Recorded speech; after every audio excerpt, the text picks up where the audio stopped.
Thank you, Natalie, so much for taking the time to join us on an episode of Policy Chats. It's amazing to have a fellow podcaster on the podcast. We've never had this, and it's going to be an amazing conversation about a really interesting and pressing topic. I want to get straight into things. Before we jump into get into the weeds of urban planning and housing, I thought it might be a good idea for us to begin with kind of an overview of what urban planning is. It's a term and phrase that's thrown around often, but I think for our audience, it'd be really great if we can start off by describing, if you could start off by describing the kind of the basics of urban planning and also why it's so significant, right? Why are we talking about this today? Yeah, of course. Thank you so much for having me, by the way, Kevin and Catherine. It's so great to be here. So just to jump right in, urban planning, by definition, refers to just kind of the design and regulation of the way we use space. And this there's a focus on, the physical form, you have economic functions, you have social impacts of this urban environment, of the built environment as well. And there's also, location-based things to focus on and the activities that are involved within those spaces. And so the way that I really like to explain urban planning to people that don't really know much about what urban planning is, which is quite often that I've found when I'm telling people, hey, I'm an urban planner. They're like, wow, what is that? And I actually think it's so important that more people do know what urban planning is because it impacts every aspect of your day. So basically, every single moment of your day is planned for you. And it's kind of funny to think about, but it really is so true. So, it's from the moment you wake up, you're either in a single family home that's been built for you and it was purchased, or you're waking up in a multifamily residential apartment complex that you're either renting or you might possibly own. You might be in the suburbs, you might be in a, very metropolitan area. You might be in a small city, it's, kind of varies. And when you get into your car and you drive to work, you're using a road that was designed to go very specific directions. There's very specific routes. Or if you take the bus, that bus comes at very specific times. It makes very specific stops. And so essentially everything around you has been designed and planned on your behalf by an urban planner. And the reason why I tell people that urban planning is so important is that if you do not pay attention to these things, you allow someone else to essentially make decisions that impact every aspect of your day. And these are very significant decisions that I think more people need to pay attention to. So I always encourage people to really start addressing these topics just because of how important they are. And as you begin to ask your, more questions throughout this podcast, I'll be able to kind of explain why we do need to have everybody start focusing on, these aspects surrounding urban planning and what it is. Definitely. That's great to hear. And I think you did a great job of introducing the topic. And like you said, it's something that I think a lot of people have heard, thrown around in conversation, or maybe they've heard it, in a video or something like that. But not many people know. I did want to ask, do you think that education is one of the most important parts when it comes to people understanding not only what urban planning is, but more importantly, like why it's so important, and like you mentioned, how it affects us in our everyday lives? Do you think that's something that, people being educated on this, is that something that we need to focus on more? So I definitely think that education plays a huge part in ensuring that people really do understand the subtle nuances of urban planning. I don't think it's required, however, and I do think that spaces like podcasts provide an opportunity for people who maybe do not want to go and get an education in urban planning, or who do not want to go and get an education in public policy. Podcasts can create this environment and space where we can really break down these topics in a very understandable way for people who maybe aren't as educated as an industry professional or somebody that has gone to graduate school or things of that nature. And so, yes, education is extremely important, but I think that we can really teach people a lot about urban planning because urban planning involves a lot of lived experience. You own a car, you ride the bus, you live in a home, you are a handy-capable person who has to use sidewalks, and maybe that's difficult. You have these lived experiences that you really do begin to understand urban planning just in a very general way. And then you can start listening to podcasts, watching videos, reading books on these topics, and you begin to learn a lot more about them. So yes, education, of course, I will always encourage people, if you're interested in this significantly and you want to really make big strides and impacts in this space, yeah, go and get your education and really, focus in on these things. I think it's amazing. But I definitely don't think it's something that you have to do in order to understand how, serious and important these topics are that we discuss. Yes, absolutely. And just thank you for speaking upon how you personally would describe urban planning and these specific examples in our lived experiences. So now I wanted to ask, what are the most pressing challenges regarding community development? Yeah, so with community development, I'm going to focus in on housing development. Um, there's all different kinds of development, and there's a lot of different organizations and developers that either specialize in just housing development, or maybe they do retail and commercial development or industrial development. It can vary. So I'm going to focus in on housing because I think, especially living in the state of California, it's one of the most significant challenges that we're having with, or that's going on right now in the state. So I think one of the most pressing challenges right now is housing affordability. And one significant challenge with community development is the timeline in which it takes to build housing. And this is why we are facing a significant shortage of housing. And that shortage, met with increasing demand, has caused prices to just simply skyrocket. On top of that, we have this added layer of the fact that wages are simply not keeping up with these inflated prices.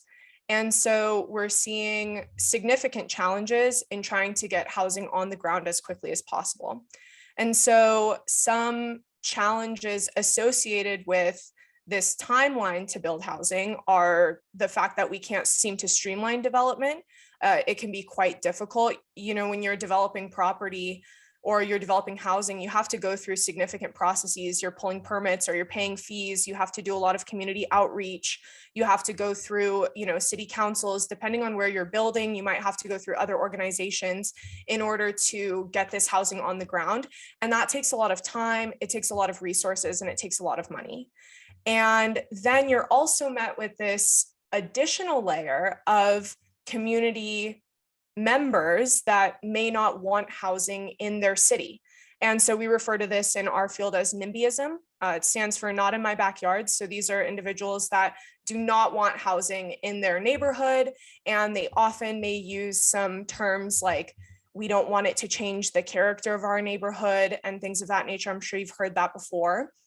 And so essentially what ends up happening is you can have community members that stop an entire project or postpone a project from happening. And what that ends up doing is adding cost to the developer, who then has to pay more and wait longer to develop this project. And it can actually end up killing a project entirely, or it can stall this project, significantly. And so that really causes a lot of issues. And so what we try to do is shift this narrative of, we don't want those kinds of people in our neighborhood. We really have to, shift that dynamic and change the hearts and minds of folks that feel this way, because the simple fact is we need housing in order to keep up with the growing population. And one way to do that is to not only focus on single family development, but focus on density and building multifamily residential development. And so we do have to try to find a way to bridge this gap where people don't want multifamily housing in their single family neighborhoods. We have to find a way to work with people. And I think this is where it comes into a more public policy debate, a planning debate. You have to really understand that people's concerns may be valid. They're not always valid, but they may be. And we have to really make sure that we're working with the community and that we respect everyone's input because it's so important. And so I would say the last two challenges that we're facing with community development right now would be the environmental constraints. We have a law in the state of California known as CEQA. It's the California Environmental Quality Act. and it requires significant environmental impact reporting for projects that are being developed. That again adds additional time, more money on a project. So we really need to find a way to streamline that process because it could be that not every single housing project needs to have an environmental impact report. And also some people can sometimes, not always, it's not significant, but sometimes can use CEQA to stall projects if they don't want a project in their area. So I've known of developers who have seen another apartment complex coming up in their right next to their building, and it's going to block their view. And so they'll go and they'll file a CEQA lawsuit and they'll stop a project because that developer just doesn't want their views being blocked by another project. So, CEQA can also be used maliciously. And so we want to avoid that. And then the final challenge would be equity concerns. We don't want to harm already marginalized groups when we develop housing. We don't want to gentrify neighborhoods.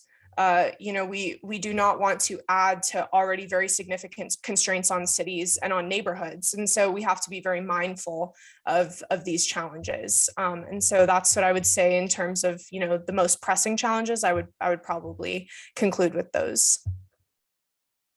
Well, thank you so much for outlining that. Talking about how important urban planning is and its significance and how it affects us in our day-to-day lives. But then there are so many different problems, like you mentioned, that an urban planner like you faces when it comes to actually building enough housing for a growing population. Like you said, the issue that I find the most interesting to talk about is the one about where people in a certain community may not want new projects, and they may not want new housing for a variety of reasons, like you mentioned. Can you maybe elaborate, like, how do you address an issue like that? Because that's clearly very different from how you would go about addressing an environmental concern. Mm-hmm. Those are totally, from my understanding, they seem to be totally different in terms of how you go about it. So how do you, because it almost sounds like the way you would go about it is you would try and change someone's mind. And that's really difficult to do, to try and Absolutely. convince someone that, hey, like, it's really important because there are people who need this. And an extent of that would be, convincing people that we also need multi-family units, not just single family. And so how do you actually, how do you bridge that gap?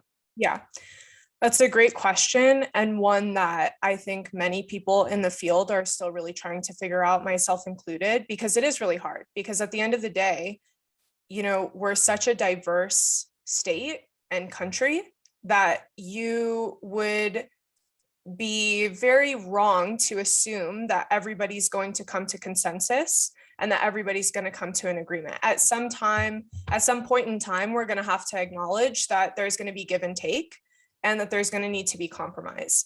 I think the challenges that we face currently are that when you have someone who may be considered a NIMBY, when they go to that city council meeting and they say, hey, I don't want this project in my neighborhood, people often just kind of brush it off. They don't really address it. They ignore it. And we can't do that because we really do need to acknowledge that public participation and public partnership is extremely important. And when people don't feel valid or validated, they are going to only make things worse. And I think that we don't need to enable them to have these beliefs, but I do think it does become a campaign of changing hearts and minds. And I think we do that with the more public outreach and partnerships that we do. And I think one significant challenge that we face, especially in real estate development, is that I don't think there's enough sincere and significant public outreach. I think often it's very superficial. It's very check the box. It's, hey, we have a requirement to hold a public outreach meeting, so we're going to do it.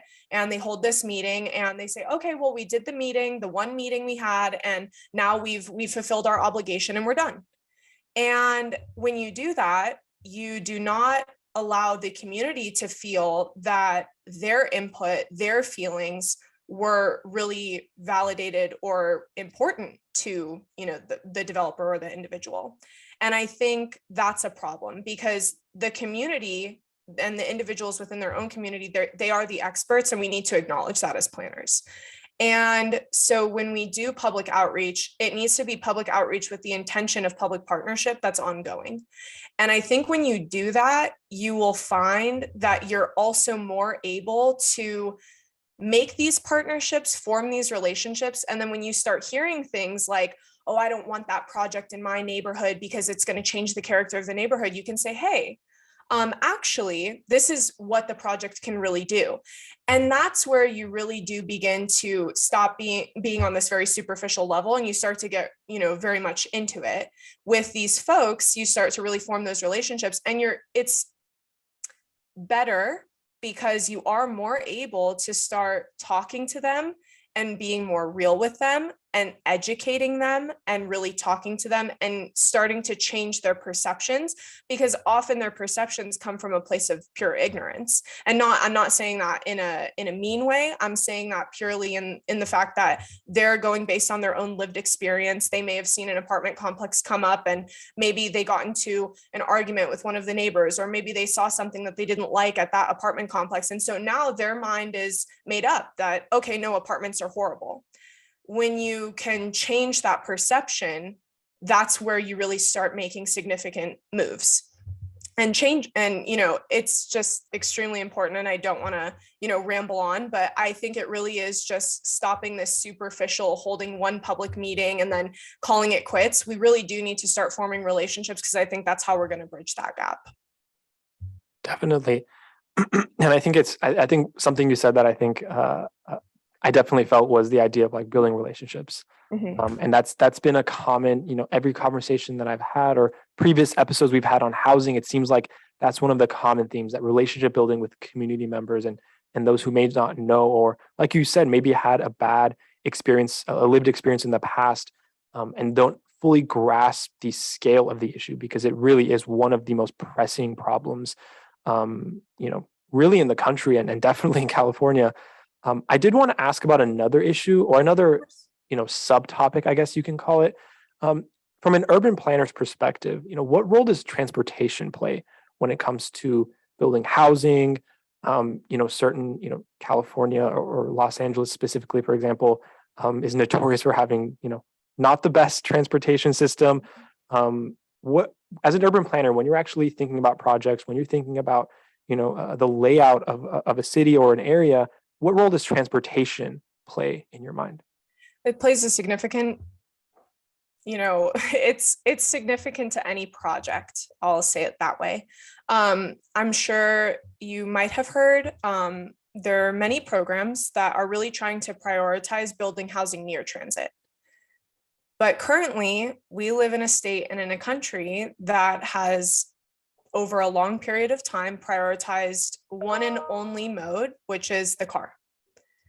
And with that, we have planned for routes, roads, and options that are only meant for the vehicle, the single occupancy vehicle. We have dedicated little time, money, energy to public transit, and that's shifting, that's changing in many ways, but still many and majority of the people in the state rely on their car to get around.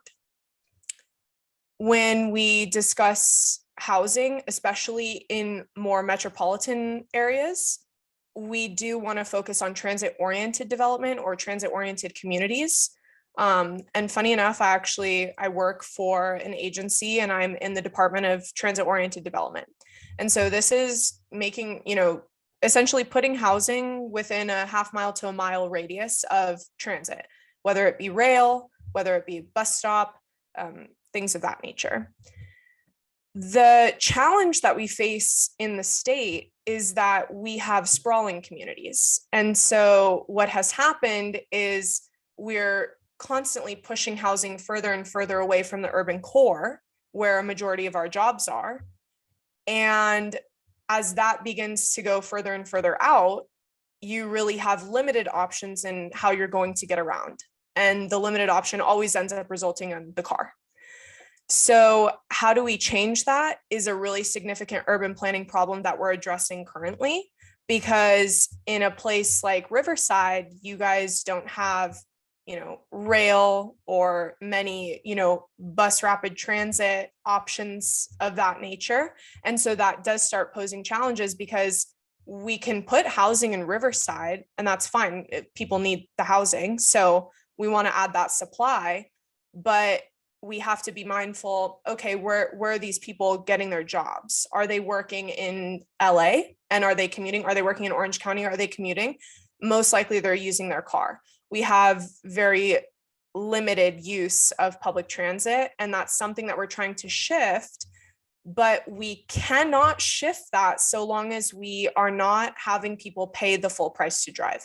And that's something that is being discussed very much so currently, especially with new legislation that has passed, because right now we have many people who use our roads and contribute to pollution by using their car and contribute to the wear and tear of the infrastructure by using their vehicle, but they pay almost no cost for doing so other than the gas tax. And when you're not pricing this mode, when you're not pricing the system properly, you will continue to see less and less people using transit. And when they do that, transit-oriented development becomes very difficult. And so I think that I want to say I wish I had an answer to, how can we really start pushing for more housing near transit? I think the thing is, first, we need to focus on really making sure that we're even pricing our system correctly to increase the use of transit. And I think that's an even more serious topic that needs to be discussed as, this new legislation has come out in the state that we'll get into a little bit later. Yes, absolutely. And just thank you for touching upon how transportation and there needs to be that shift of housing near transit. So I wanted to now ask, can you explain zoning and how it affects us today? Yeah, of course. So zoning, and I'll just give a very Oxford Dictionary definition. So zoning is a system of laws that restricts how particular areas of land can be used and essentially what gets to be built on that land. And so this means that throughout different regions within a city or a town, you're going to have different rules for what can be built and how it can be built, and then what cannot be built in a given area. Often this was done for safety reasons. You do not want to put a house next to an industrial plant because of pollutants. You don't want residents to become sick. However, as I will touch upon, there's planning practices that have been done that have significantly harmed many communities. And so I'll touch upon that later. But essentially, in urban planning, you have a municipality or a government agency that divides the land into areas called zones. And those zones are given designations. So we currently have residential, commercial, and industrial. There are other zones, they include agricultural as well. But for the most part, when you hear about zoning, you're going to hear about residential, commercial, and industrial typically. And so depending on what zone you're in, there's going to be different regulations. So, that includes how far a building can be set back, meaning how big a front yard can be or how big the frontage of the space can be. There's going to be height restrictions. There's going to be density restrictions. And these impact us today. They're very significant because although it has been intended to keep us safe, you do have situations in which it can be quite restrictive. And so I'll just give one example. As we've been moving towards shopping online and e-commerce, we have had less desire as individuals to go to shopping malls. And so all around the country, we're actually seeing that there are a lot of underutilized shopping malls. But because they have zoning designations as commercial, you can't put housing on these parcels. And so essentially you have shopping malls that can either sit vacant and basically just wear and tear over the years, and they're very underutilized. They should not be there anymore. There's no significant need for them. And they can be taken over by a more practical use like housing, but they can't because there's a zoning restriction. And so there is legislation that's coming forward. I cannot remember if it's been passed yet or not, but it would be essentially to change certain zoning regulations where you can put housing in commercial zones and you can essentially rezone. And I think that's significant. However, we have to be really careful because with policy, we need to ensure that the policy isn't too broad and then allows for housing to go in areas that it really should not be in, like an industrial plant or a commercial area that maybe has, significant challenges. By putting housing there, you'd be creating significant challenges for a community. So we have to be very conscious of that. But I think that zoning is so significant because of how restrictive it can be, and then also opportunities that it provides. Yes, absolutely. And then I know you started to touch upon it. So can you describe redlining and its persisting prevalence? Yes, of course. So historical redlining, by definition, was withholding loan funds or insurance from neighborhoods considered poor economic risk. And so essentially banks created, not banks, the real estate development firms created maps in which they essentially zoned areas. And on these maps, banks would refer to them and they would say, okay, well, based on these categorizations, we're going to either consider someone for a loan or not, depending on where they live in these zones. So in the wake of the Great Depression, the president created the New Deal, and that was included in the New Deal was the National Housing Act of 1934. And this provided things like a 30-year amortized mortgage loan. There were also lower interest rates. And so this allowed even more opportunity for people to enter homeownership and enter that space of homeownership. This provided low income folks as well with the opportunity to now own a home. However, there was one significant restriction, which was people of color who were low income were restricted due to redlining. And so essentially the Homeowners Loan Corp created these security maps, and the maps were broken up into 4 designations or 4 color zones.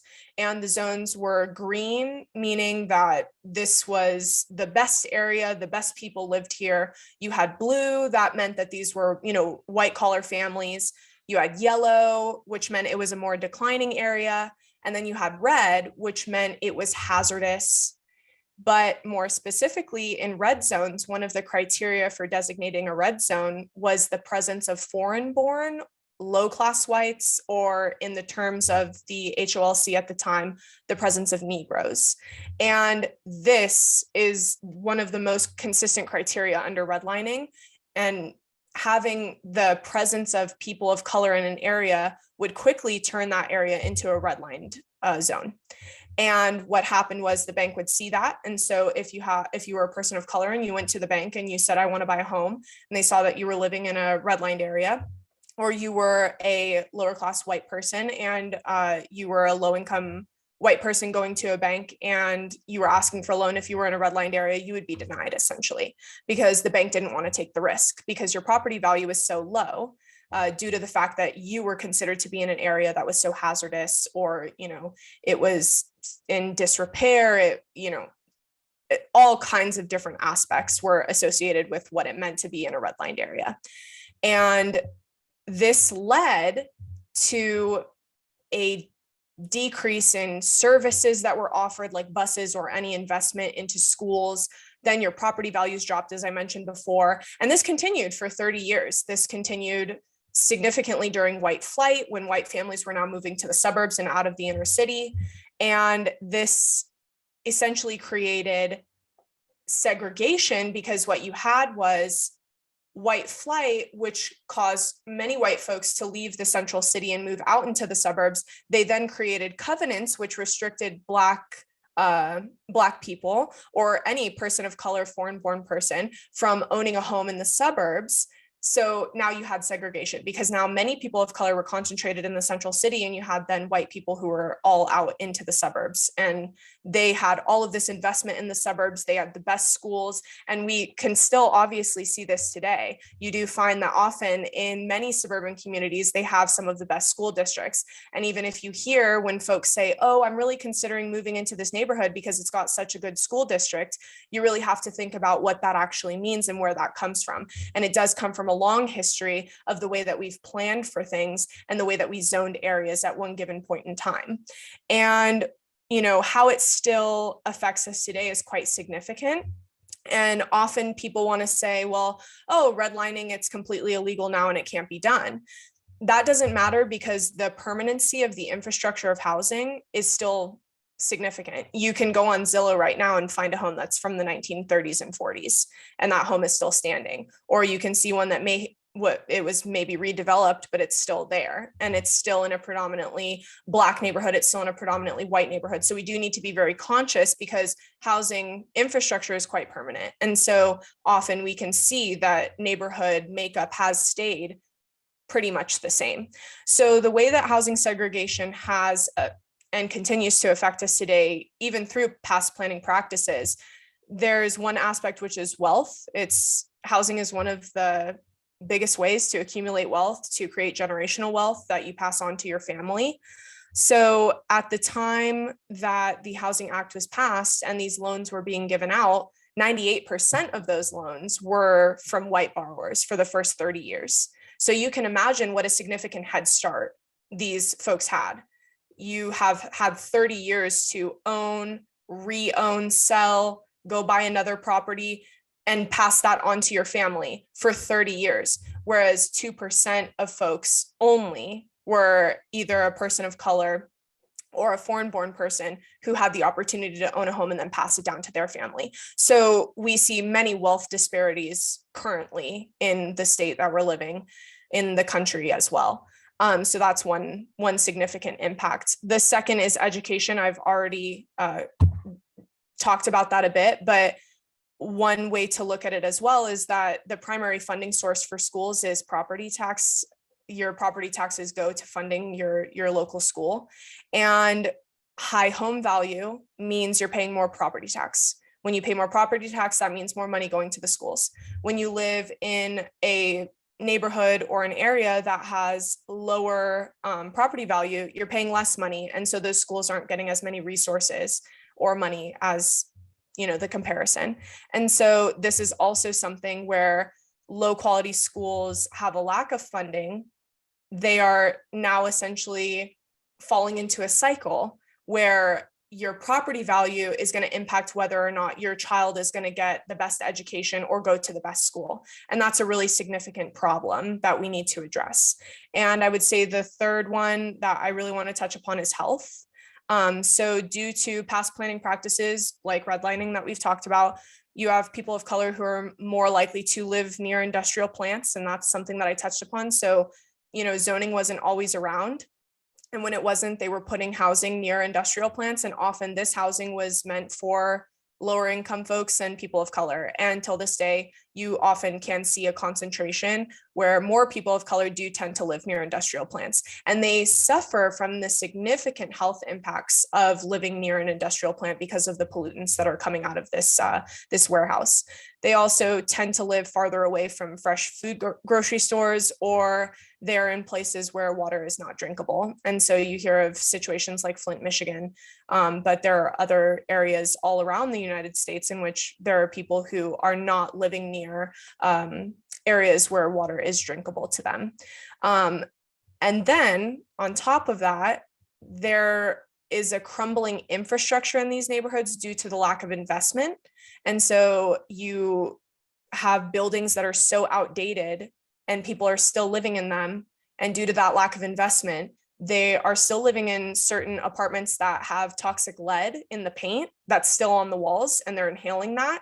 And so this has led to many studies that have shown that people of color have higher incidences of certain related issues such as cancer, asthma, and heart disease. There's many studies that have gone to this, and that's a contribution due to the fact that we've had past planning practices, but a permanency of infrastructure that has allowed people to still stay in the same residences that maybe haven't been updated or renovated or redeveloped, and it's causing significant issues. I think I love the way you put it, that past practices, something that happened 50, 60, 70, 80 years ago, so deeply affects us today. Yeah. And the prevalence or the fact that, housing is generational in nature. People, might have bought a house, decades ago, and they're benefiting from that now. But then those who did not have those same opportunities back then are still feeling the negative consequences of those policies and those practices from 50, 60 years ago. Absolutely. And that really just goes to show how deeply embedded the issue is. And I know housing is one of those topics that, especially in California, is talked about so often. It's one of the main topics we always talk about. We need more housing. What are we going to do with housing? But then when you take a step back and actually look at the fact that it's so deeply embedded in the state and also the nation's history, and the practices and the policies that were passed and the practices that were done in the past and how they affect us today, I think that really makes you take a step back and think that this is a much bigger issue than we think about. And that, one policy or one change isn't going to address all of these concerns that you outlined. And it's great to hear that. I know we talk a lot about the negativities of it, all the issues that are there, but I'm glad that you also mentioned that this is something that we have to work together on. And I keep going back to that point on relationship building and that building relationship with community members. Absolutely. And making sure that people are really understand the consequences of these actions from the past, and the fact that they affect us today. Natalie, as we approach the end of the episode, I did want to give you a chance. I know I mentioned this in the beginning that you are a fellow podcaster. You're one of the hosts of Urban Planning is Not Boring. Can you maybe briefly describe the kinds of issues and topics that you talk about on your podcast? Yeah, of course. So Samantha Ellman, my co-host, and we both go to USC together, and we're in the grad program for urban planning.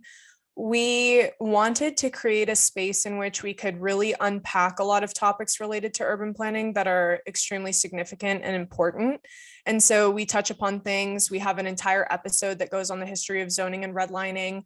We talk about legislation that's coming out. So we do have an episode that's coming out that's going to touch upon all of the really important legislation that's hit and gone through the California legislature. And we also touch upon just various topics from both historical to present day. We meet with so many amazing and wonderful people. We kind of get their own background, their perspectives on what planning is to them, how they got into the field, what kind of jobs they're doing. Because I think with planning, the one unique and significant thing is that you can really do a lot. You can become a developer, you can work for a city planning office, you can work for the State Department, you can become your own consultant and, maybe lead a design team and design buildings. There's just so many different opportunities in the field of urban planning. So we like to meet with various people in the industry and kind of learn what they're doing, what their perspective is on certain topics. And so that's something that we really touch upon, but we just really want people to understand that, yes, sometimes, urban planning can get very jargony and maybe there are some technical terms that, people are like, okay, this is a bit like dull, but it's so important for people to know about these things and to learn about these things because it encompasses every aspect of your entire day. And I think that it's just really important for more people to learn about these things because it's important. It's going to really shape the rest of our future. And I think that when we, to take it back to public policy, I was previously a public policy major at UC Riverside.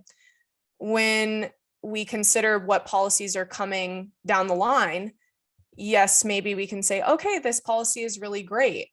But urban planning and public policy are quite intersectional. And so we also need to consider, hey, that policy is going to impact the built environment, the urban environment in very significant ways. And so we actually kind of need to take a step back and evaluate and see, is that really the right policy? And when you can do that and you can kind of start those conversations, you get people to say, hey, maybe I do need to start really looking into this a bit more because it's going to inform you better as a voter who's going to go to the polls in order to make the best decision for you, in the moment. And so I think that's something that Sam and I really do talk about and that we really just push for, on the podcast. And I really love doing it with her. It's been just so amazing. And it's opened so many opportunities, especially like getting to talk to you guys. It's been wonderful. Fantastic. Thank you so much, Natalie. And for those interested, For those interested in Natalie's podcast, you can find information about it in our show notes below. With that being said, Natalie, we're approaching the end of the episode. Thank you so much for taking the time to join us and talk about urban planning. We've done housing policy, but we've never actually had an episode dedicated to urban planning specifically. So it was really interesting to learn about it. Amazing. Thank you guys so much.